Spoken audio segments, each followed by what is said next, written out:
Hi, my name is Andrea. I'm a summer student at Sorauren Farmers Market, and I'm here with someone I admire very much, Paul Taylor, the Executive Director of Foodshare, a community leader and activist, and the federal candidate for the NDP party for Parkdale High Park. Thank you for taking the time. Thank you so much for having me, Andrea. It's a real pleasure to be here and at my local park. So I'm this delighted. is your neighborhood, right? It is my neighborhood. Yeah. So, I mean, I know you grew up in the West End. Yeah. And I know that your upbringing and all of your experiences inform what community means to you. And we care so much about community here at Sorauren Farmers Market. So I wanted to know what informs your understanding of community.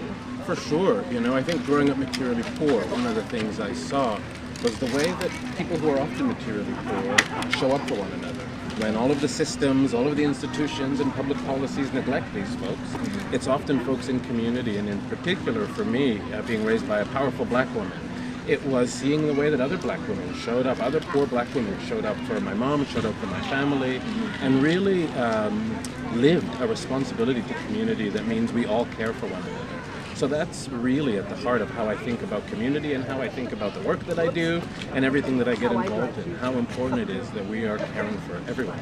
Yeah, it comes through so much in the work that you do.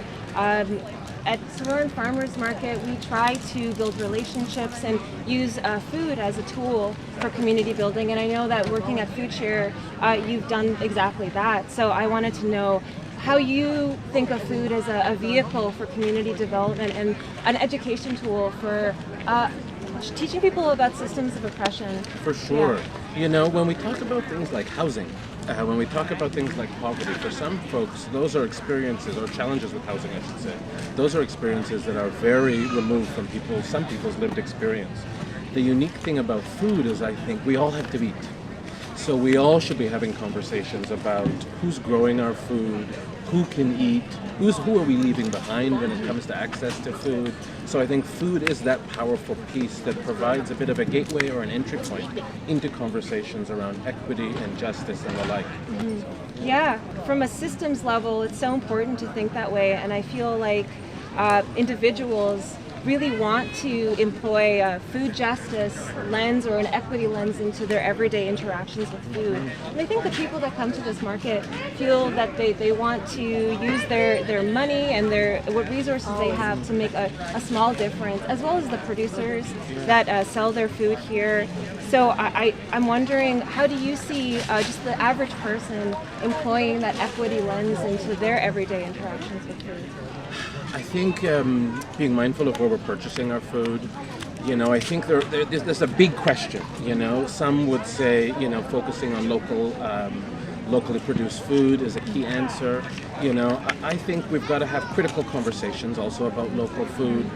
We might not be growing food thousands of miles away and flying that food here, but often what we're doing is we're flying people, black and brown bodies, thousands of miles here. So we've got to just be having conversations like this, I think, critical conversations about who's growing our food. But I also think everyday folks that are eating, that are eaters, that are democratically engaged, there's a huge crisis in this country, and it's a crisis that's informed by race and racism. It's the crisis of food insecurity. And I think we live in one of the richest countries in the world, and I think we all should recognize that our politicians are failing us. If there are over 4 million people that don't have food to eat in this country, there's something that's profoundly wrong. Mm-hmm. So I think it's critical that we're all pushing our politicians to use every tool in their arsenal to make sure that we're not leaving this many people behind like this. And again, in one of the richest countries in the world, it's absolutely ludicrous. Mm-hmm.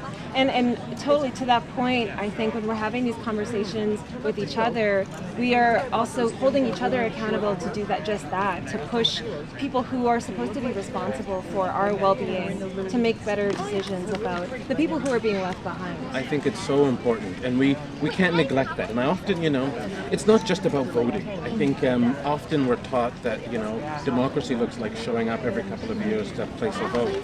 Well, it's about so much more than that. It's about engaging in community like this. It's about those critical conversations, and it's about the ongoing work of holding our elected officials to account. I totally agree. Well, we're obviously in a space where conversations like that are happening to an extent, and people are engaging and they're working on their community development. How do you see public space as part of that democratizing food landscape, or even talking about bigger issues of equity? How do parks and farmers markets and all of public spaces feed into that? Wow. Well, I will say, one of the things I think capitalism does, which is so deeply entrenched, but one of the things it does is it actually chips away at our notions of community. And I think we focus so much on the individual. We're no longer working in the collective. We're thinking about what we can consume, what we need, what our challenges are. And I think spaces like this, where folks can come together around something like food, is so fundamental, because any type of organizing, any type of civic action, all of those pieces, they start from relationships. And I think places like this, public spaces, should be spaces where people can come together regardless of their income level and be able to engage with one another and build community and meet kids in the neighborhood and meet new friends and talk about issues that matter to us all. Yeah, I totally agree, and I think that's what we're trying to make happen here, and I think it's pretty successful.